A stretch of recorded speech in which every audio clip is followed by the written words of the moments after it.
प्रिय संस्कृत मित्राणि नमः संस्कृताय। संस्कृत साहित्य में आपका स्वागत है। मैं हूँ संजना और आज हम लोग श्रीमद् भगवद गीता के दूसरे अध्याय का 54 और 55वां श्लोक पढ़ेंगे। इसके पूर्व हम लोग 53 श्लोकों तक अध्ययन कर लिए थे, जिसमें हमने जाना था कि श्री भगवान अर्जुन से कहते हैं कि भांति भांति के वचनों को सुनने से विचलित हुई तुम्हारी बुद्धि जब परमात्मा में अचल और स्थिर ठहर जाएगी तब तुम योग को प्राप्त हो जाओगे, अर्थात तुम्हारा परमात्मा से नित्य संयोग हो जाएगा, यानी कि तुम योगस्थ हो जाओगे। अब आगे अगले श्लोक में अर्जुन उवाच है, अर्जुन बोलते हैं, श्री कृष्ण से वो प्रश्न करते हैं कि हम कैसे जानेंगे कि हम समाधिस्थ हो गए हैं।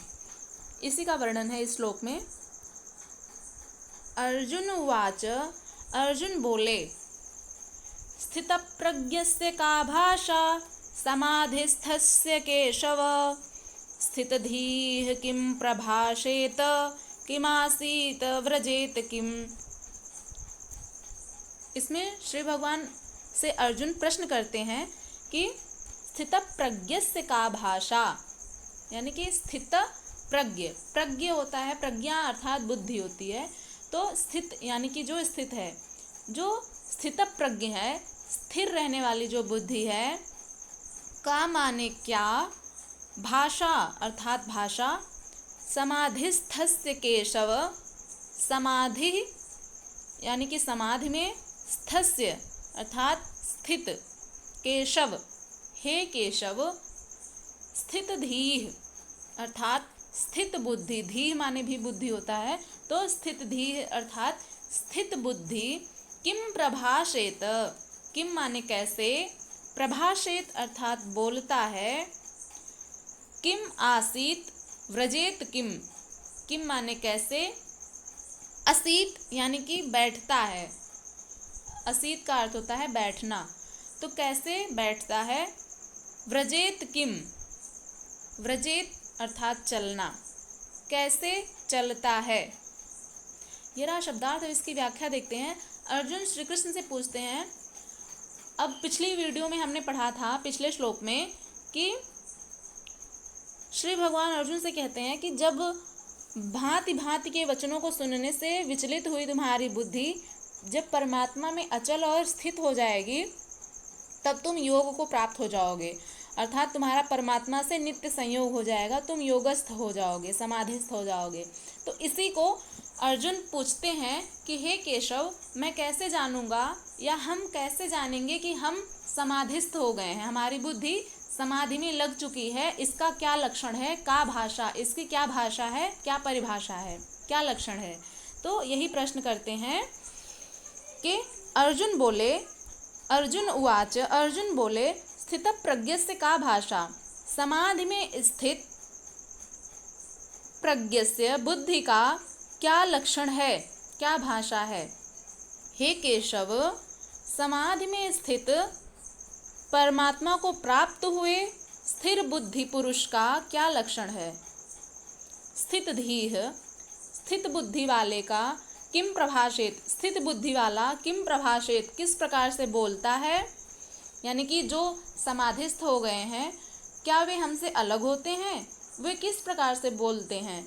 किम असीत, किस प्रकार से बैठते हैं, उठते बैठते हैं, उनका व्यवहार कैसा है, उनका चाल चलन कैसा होता है, उनका समाज में व्यवहार कैसा होता है। व्रजेत किम, और वह कैसे चलता है। हे केशव, यह बताइए कि समाधि में स्थित परमात्मा को प्राप्त हुए स्थिर बुद्धि पुरुष का क्या लक्षण है, वह कैसे बोलता है, वह कैसे बैठता है, वह कैसे चलता है, क्या वे हमसे अलग होते हैं, मैं कैसे जानूंगा कि मेरी बुद्धि समाधिस्थ हो गई है। इसी प्रश्न को पूछते हैं अर्जुन। अब इसका उत्तर श्री भगवान बोलेंगे अगले श्लोक में। देखिए, श्री भगवान उवाच, श्री भगवान बोले, प्रजहाति यदा कामान् सर्वान् पार्थ मनोगतान् आत्मन्येवात्मना तुष्टः स्थितप्रज्ञस्तदोच्यते। स्थितप्रज्ञस्तदोच्यते। श्री भगवान उवाच। श्री भगवान बोले, प्रजहाति यदा कामान् सर्वान् पार्थमनोगतान् आत्मन्येवात्मना तुष्टः स्थितप्रज्ञस्तदोच्यते। अर्थात श्री भगवान बोले, जब अर्जुन ने ऐसा प्रश्न किया कि हे केशव, मैं कैसे जानूंगा कि मेरी बुद्धि समाधिस्थ हो गई है, इसका क्या लक्षण है, समाधिस्थ पुरुष किस प्रकार से चलता है, किस प्रकार से बोलता है, किस प्रकार से बैठता है, इसकी क्या परिभाषा है। तो श्री भगवान उत्तर देते हुए कहते हैं कि प्रजहाति, जहाति एक शब्द है, जहाति का अर्थ होता है छोड़ना, इसमें प्र उपसर्ग लगा हुआ है, तो पूरी तरह से छोड़ना, प्रकृष्ट रूप से छोड़ देना। प्रजहाति अर्थात प्रकृष्ट रूप से छोड़ना। यदा माने जब, कामान सर्वान यानी कि सर्वान कामान, पार्थ, पार्थ शब्द फिर से आया है यहाँ पर। श्री भगवान जब भी कोई महत्वपूर्ण बात कहते हैं तो उन्हें पार्थ नाम से संबोधित करते हैं, क्योंकि पार्थ कहने से वे पृथा पुत्र हैं। हालांकि पांचों पांडव पृथा पुत्र हैं, कुंती के पुत्र हैं, लेकिन श्री कृष्ण अर्जुन को ही पार्थ कहते हैं। अर्जुन का पर्यायवाची भी पार्थ है, तो पृथा पुत्र अर्जुन। यहाँ पर अर्जुन का मन बहुत ही चंचल हो गया है, तो जब श्री कृष्ण को कोई महत्वपूर्ण बात बतानी होती है उन्हें, तो वे उन्हें पार्थ नाम से संबोधित करते हैं। क्योंकि यदि हमें कोई हमारी माँ के नाम से संबोधित करे, कि हमारी माँ का नाम लेकर के यदि कोई हमें पुकारे, या आपको आपकी माँ का नाम लेकर कोई पुकारे, किसी भी व्यक्ति को यदि उनके माता और पिता के नाम से पुकारा जाए, तो हमारा सारा ध्यान उसी वाणी की तरफ आकृष्ट हो जाता है कि कौन हमें पुकार रहा है। तो इसीलिए श्री कृष्ण जब कोई महत्वपूर्ण बात बताते हैं तो उन्हें पार्थ नाम से संबोधित करते हैं। इसके पिछले श्लोक में हमने द्वितीय अध्याय में बहुत बार देखा है कि श्री कृष्ण उनको पार्थ कहते हैं। तो पार्थ यानी पृथापुत्र अर्जुन। तो प्रजहाति यदा कामान सर्वान पार्थ मनोगतान, यदा माने जब, प्रजहाति अर्थात पूरी तरह से छोड़कर, सर्वान कामान सभी कामनाओं को, मनोगतान मन में स्थित, पार्थ यानी कि हे अर्जुन, आत्मनि एव आत्मना, इसका जब संधि विच्छेद करेंगे, आत्मन्येव आत्मना यानी कि आत्मनि एव आत्मना, आत्मनि में सप्तमी विभक्ति एक वचन है।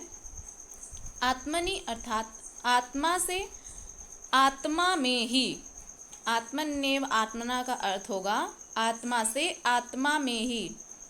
आत्मना अर्थात आत्मा से, तृतीया विभक्ति है इसमें, आत्मना आत्मा से। आत्मनि अर्थात आत्मा में, आत्मन्येव आत्मना का अर्थ होगा आत्मा से, आत्मा में ही, एव माने ही। तुष्टः, तुष्ट का अर्थ होता है प्रसन्न होना, तो या फिर संतुष्ट होना। स्थितप्रज्ञः तद उच्यते, स्थितप्रज्ञस्तदोच्यते, तदा धन उच्यते, इसमें गुण संधि हुई है। तदा धन उच्यते में तदा अर्थात तब, उच्यते यानी कि कहा जाता है, तब कहा जाता है। स्थितप्रज्ञस्तदोच्यते, तब उसे स्थितप्रज्ञ कहा जाता है, यानी कि स्थित बुद्धि वाला कहा जाता है। तो प्रश्न क्या था कि मैं कैसे जानूंगा केशव कि मेरी बुद्धि समाधिस्थ हो गई है, स्थितप्रज्ञ हो गई है। तो यहाँ पर श्री कृष्ण कहते हैं कि स्थितप्रज्ञस्तदोच्यते, तब वह स्थिति जो होती है स्थितप्रज्ञ कहलाती है। ये रहा उत्तर। अब जानेंगे हम कि किसको स्थितप्रज्ञ कहते हैं श्री कृष्ण, इस पूरे श्लोक में जानेंगे। श्री भगवान उवाच, श्री भगवान बोले, पार्थ हे अर्जुन, जिस काल में यह पुरुष मन में स्थित संपूर्ण कामनाओं को भली भांति प्रजहाति, भली भांति त्याग देता है और आत्मा से आत्मा में ही संतुष्ट रहता है। आत्मा से आत्मा में ही संतुष्ट रहने का मतलब है कि स्वयं से संतुष्ट रहता है, यानी कि जैसे ये होता है कि यदि कोई हमारी प्रशंसा कर दे तो हम बहुत खुश हो जाते हैं, कोई निंदा कर दे तो हम उदास हो जाते हैं। तो इसका मतलब है कि वो जो व्यक्ति होता है उसका मन उसके नियंत्रण में नहीं है। हालांकि ये संसार में सभी मानव की यही स्थिति है, इसीलिए सभी लोग स्थितप्रज्ञ नहीं हो सकते हैं। इसके लिए बहुत योग, बहुत तपस्या करनी होती है, तो समाधिस्थ तभी होते हैं।